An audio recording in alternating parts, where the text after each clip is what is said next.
पिछला कुछ समय भारतीय बाज़ारों के लिए बहुत ही नेगेटिव गुजरता हुआ दिखाई दे रहा है और जिस प्रकार के हालात अभी बने हुए हैं भारतीय बाज़ारों के लिए आगे का समय भी थोड़ा मुश्किल भरा ही रह सकता है। अब 1 से 2 महीनों की बात है, फिर बाज़ार में हो सकता है कि सुधर जाए बाज़ार के हालात, क्योंकि सबसे इम्पोर्टेंट चीज़ ये है कि जो आपको नज़र रखनी है वो कहाँ पे रखनी है। देखो 20 जनवरी को डोनाल्ड ट्रंप का शपथ ग्रहण है, तो वहाँ तक तो बाज़ार में फिर से एक दबाव ही रहेगा, क्योंकि जिस प्रकार से अमेरिकी रणनीतियाँ चलती हुई दिखाई दे रही है, आप देख सकते हैं कि जो अमेरिकी डॉलर है, अमेरिकी इंडेक्स है, वहाँ पे ज़बरदस्त मजबूती आपको देखने को मिलेगी।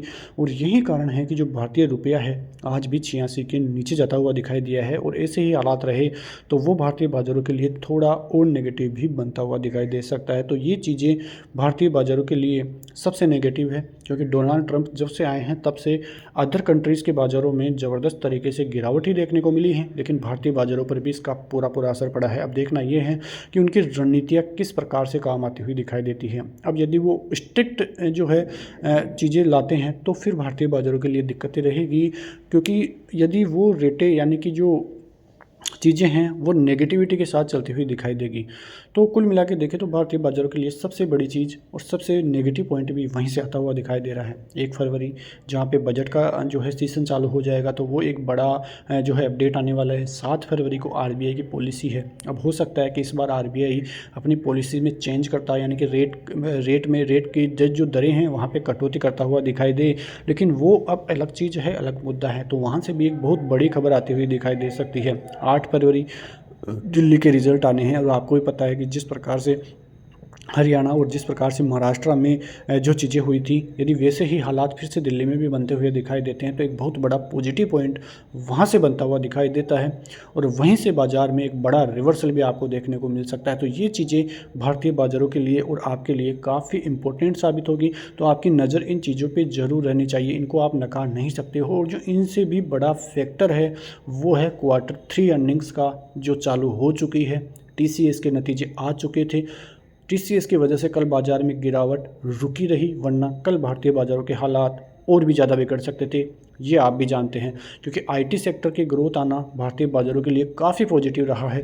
पिछले कुछ दिनों से IT सेक्टर अच्छा खासा कामकाज कर रहा है, ऑल टाइम हाई के लगभग भी अभी आपको देखने को मिलेगा। लेकिन जो TCS है उसके नतीजों की वजह से अदर जो IT सेक्टर की कंपनियाँ हैं उनकी भी पॉजिटिव रुख कल देखने को मिला है। TCS ने रिकॉर्ड तोड़ा, बहुत दिनों बाद ऐसी तेज़ी देखने को मिली, करीब 6% से ऊपर की तेज़ी।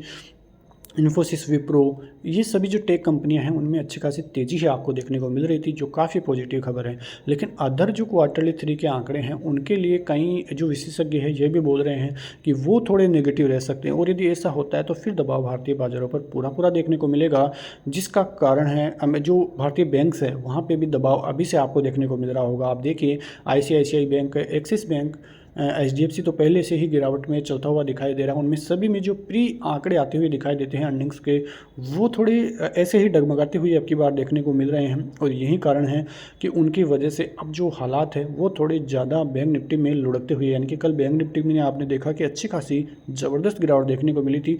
तो वो एक कारण था जिसकी वजह से बैंक निफ्टी में थोड़ी जो अर्निंग्स की वजह से ऐसे हालात बने हुए हैं। अब जो रिकवरी मोड है वो बाज़ार में हो सकता है कि 22,800 तक एक बार बाज़ार आता हुआ दिखाई दे। आप बाज़ार पे नज़र रखिए, क्योंकि यदि 22,800 तक बाज़ार आता है तो वो एक अच्छा जोन हो जाता है, सपोर्ट जोन।